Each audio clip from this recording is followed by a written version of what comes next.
Good morning students. आज देख लेते हैं next chapter linear regression analysis. तो आज सिर्फ हम इसकी इंट्रोडक्शन करेंगे, थोड़ा सा थ्योरी पार्ट करेंगे।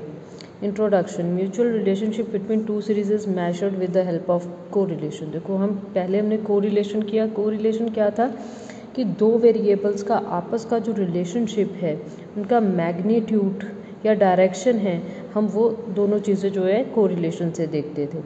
लेकिन कोरिलेशन से डिपेंडेंट वेरिएबल और इंडिपेंडेंट वेरिएबल में जो बेस्ट एस्टिमेट वैल्यू है वो नहीं लगा पाते थे। तो best estimate of the value of A dependent variable on the basis of given value of independent variable, ये जो हम कर सकते हैं, ये कर सकते हैं थ्रू द रिग्रेशन एनालिसिस। तो रिग्रेशन का मीन क्या है? वैसे stepping back, returning to the average value, कि हमने बहुत सारी वैल्यूज़ में से एक इक्वेशन बना ली है जिसमें से हम अपनी जो है एक एस्टिमेट वैल्यूज़ निकाल रहे हैं। Regression is the study of nature of relationship between the variables so that one may be able to predict the unknown value of one variable for an unknown value for a known value of another variable. ठीक है, कि एक unknown value को हम predict कर सकते हैं एक नोन वेरिएबल से, कि एक मेरे पास नोन वेरिएबल है, एक अननोन है, तो मैं अननोन को प्रिडिक्ट कर सकती हूँ। Now utility of regression, relationship of relationship पता चलता है इससे कि नेचर क्या है रिलेशनशिप का। ठीक है, एस्टिमेट हम कर सकते हैं, खासकर जब अपन इकोनॉमी के पॉइंट ऑफ व्यू से देखना हो तो वहाँ पे estimates are very important. Prediction कर सकते हैं, लाइक प्रॉफिट्स है या फिर आगे चल के सेल्स कितनी होएगी, ये सब प्रेडिक्ट कर सकते हैं the business. Useful in economic and business research, research के पॉइंट ऑफ व्यू से भी this is very important, right. Next आ जाता है difference between correlation and regression. अब कोरिलेशन और रिग्रेशन में डिफरेंस क्या है? Degree and nature of relationship. Correlation से हमें डिग्री ऑफ जो है कोरिलेशन पता लगता है कि डिग्री क्या है वेरिएबल्स की, लेकिन रिग्रेशन से हमें नेचर का पता चलता है कि रिलेशनशिप का नेचर कैसा है। Cause and effect relationship. अब कोरिलेशन में कॉज एंड इफेक्ट हो भी सकता है, नहीं भी हो सकता है, लेकिन रिग्रेशन में कॉज एंड इफेक्ट रिलेशनशिप होगा। प्रिडिक्शन, कोरिलेशन से हम प्रिडिक्शन नहीं कर सकते, रिग्रेशन से हम प्रिडिक्शन कर सकते हैं। सिमेट्रिक, कोरिलेशन में जो हमारे पास आर एक्स वाई है या आर वाई एक्स है तो ये सिमेट्रिक होएगा, एक जैसा ही होएगा। पर रिग्रेशन जो कॉफिशिएंट होता है b x y and b y x, ठीक है, यहाँ पे जो एक्स ऑन वाई और वाई ऑन एक्स, ये दोनों अलग अलग जो है रिग्रेशन कॉफिशिएंट्स हो सकते हैं। लेकिन इन केस ऑफ कोरिलेशन जो ये दोनों हैं एक्स वाई और वाई ऑन एक्स और एक्स ऑन वाई, ये दोनों एक जैसे होंगे। नॉनसेंस कोरिलेशन, कोरिलेशन नॉनसेंस हो सकता है। There might be no relationship between x and y variable, लेकिन जो है रिग्रेशन हम इस तरीके से नहीं कर सकते हैं। Now origin and scale. Correlation में ओरिजिन एंड स्केल के चेंज से कोई फ़र्क नहीं पड़ता है, and in case of regression origin से कोई फ़र्क नहीं पड़ता, लेकिन स्केल से फ़र्क पड़ता है। यानी कि अगर कोई भी जो कॉमन फैक्टर्स हैं हम किसी इक्वेशन में से बाहर निकालते हैं तो हमें उसके अकॉर्डिंगली एडजस्टमेंट करनी पड़ेगी। और types of regression analysis, simple multiple regression हो सकता है, linear, non linear, partial and total regression.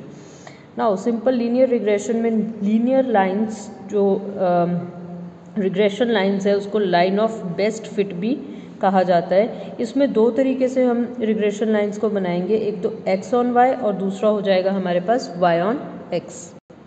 Now nature of regression lines और relation between correlation and regression. ठीक है, तो यहाँ पे the two regression lines are coincident और there will be one regression line if r is equal to plus minus one. अगर correlation 1 है तो हमारे पास जो रिग्रेशन लाइंस है वो कोइंसाइड हो जाएंगी, यानी एक्स ऑन वाई और वाई ऑन एक्स एक ही बन जाएगी। This is clear from the following diagram. अगर मेरे पास आर कोरिलेशन 1 है और प्लस 1 है, पॉजिटिव है, तो इस तरीके से हमारे पास एक्स ऑन वाई और वाई ऑन एक्स भी यही बनेगी।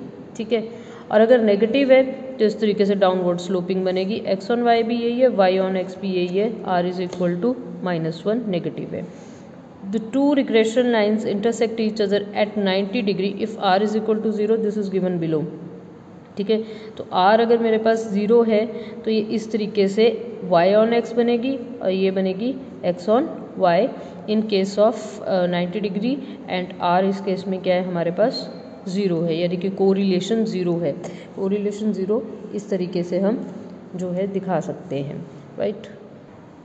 The nearer the regression lines are to each other, the greater will be the degree of correlation. On the contrary, the greater distance between two regression lines, the lesser will be the degree of correlation. ठीक है, जितना ये जो आपस का इनका space है या फिर आप कह सकते हो एक दूसरे के नियर है, जितना ये नियर होंगे x ऑन y और y ऑन x, तो r उतना ही ज़्यादा बड़ा होगा, कोरिलेशन उतना ही बड़ा होगा। जितने ये फार अवे होंगे r उतना ही छोटा होगा, x ऑन y और y ऑन x। जितने तो ये एक दूसरे के नज़दीक होंगे उतना r क्या होएगा, हाई होगा। जितने ये एक दूसरे के दूर होंगे उतना ही r लो होएगा। If regression lines rise from left to right upward then correlation is positive. अगर हम जो है इस तरीके से चल रहे हैं तो कोरिलेशन क्या है, पॉजिटिव। और अगर इस तरीके से आ रहे हैं तो कोरिलेशन क्या है, नेगेटिव। ठीक है, अगर यही move from right to left है तो कोरिलेशन क्या है, negative. Regression lines cut each other at the point of intersection of x mean y mean। ठीक है, ये कहाँ पे कट करती है, x mean और y mean पे। यहाँ पे आपका x mean और y mean होगा, राइट। अब देख लेते हैं मेथड्स क्या देखेंगे। स्कैटर डायग्राम मेथड देखेंगे, लीस्ट स्क्वायर मेथड देखेंगे। रिग्रेशन इक्वेशंस हमारे पास कैसी बनेंगी, regression equation y on x जो हमारे पास बनेगी y is equal to a plus b x, जो बनेगी y minus y mean is equal to r, that is जो ये हमारे पास आ जाता है sigma y over sigma x, that is standard deviation of y over standard deviation of x minus x mean. अब यहाँ पे बी वाई एक्स मेरे पास क्या आ गया, r standard deviation of y over standard deviation of x। ठीक है, similarly हम एक x ऑन y बनाएंगे, x is equal to a naught plus b naught y। ठीक है, x minus x mean r standard deviation of x over standard deviation of y, y minus y mean. ठीक है, then regression coefficients हमारे पास क्या आ जाता है, regression coefficient of y on x b y x is equal to r standard deviation of y over x, जो पहले बताया। Similarly regression coefficient x on y क्या आ जाएगा, b x y is equal to r standard deviation of x over standard deviation of y। अब देख लेते हैं properties of regression coefficient. Correlation coefficient is the geometric mean of two regression coefficients. तो ये हमारे पास आ जाता है r is equal to b x y multiply b y x का under root, right. Both the regression coefficients must have the same algebraic sign. तो दोनों ही जो रिग्रेशन कॉफिशिएंट्स है यानी बी एक्स वाई और बी वाई एक्स, इनका एक ही साइन होएगा, अलग अलग साइन नहीं हो सकते हैं। Coefficient of correlation will have the same sign as that of regression coefficient. जो रिग्रेशन कॉफिशिएंट का साइन रहेगा वही कोरिलेशन का जो है साइन रहेगा। Both the regression coefficient can not be greater than unity.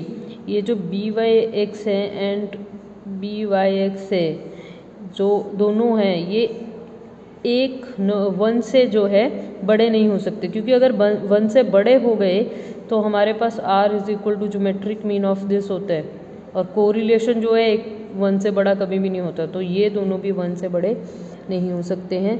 और दूसरा जो है अर्थमेटिक मीन, अगर हम दोनों रिग्रेशन कॉफिशिएंट का निकालेंगे तो it would be greater than और इक्वल टू r।